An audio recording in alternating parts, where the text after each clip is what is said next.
Thank you, Mr. Speaker. Members, first, I want to thank Chairman Leach for bringing this important bill.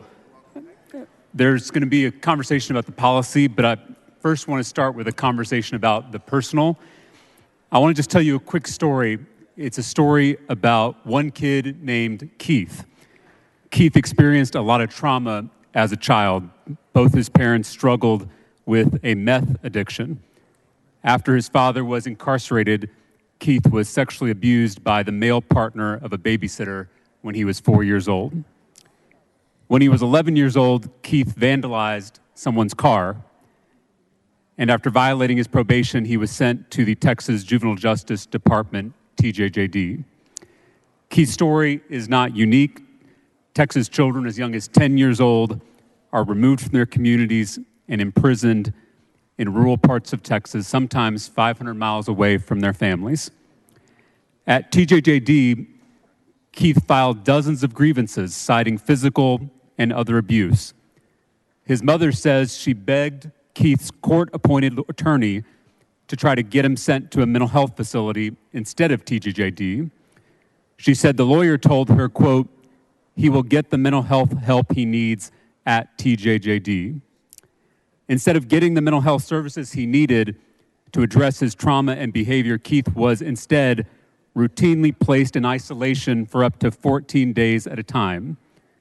When he was asked why he was hurting himself, Keith's answer was simple.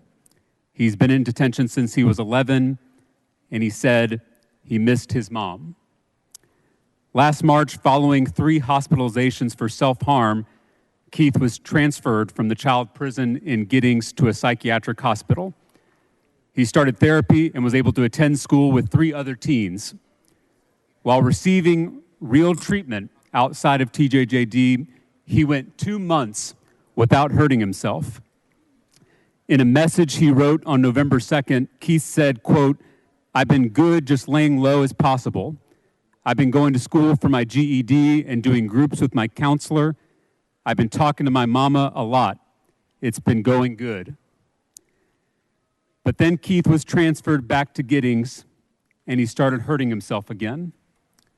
When he was locked in his room, he tied a ligature around his neck, cut his arms, and inserted metal in his urethra. 7 weeks ago, Keith died by suicide. He was 16 years old. After his death, his mother blamed us, the state of Texas.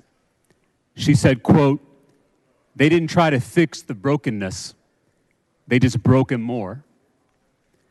Members, we failed Keith, all of us, at every point.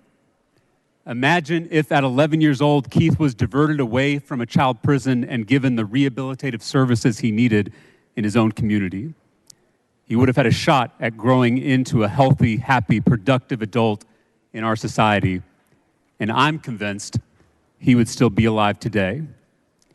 Instead, we're sending kids like him, as young as 10 years old, away from their families, away from their support systems, away from their homes, to become numbers in our carceral system.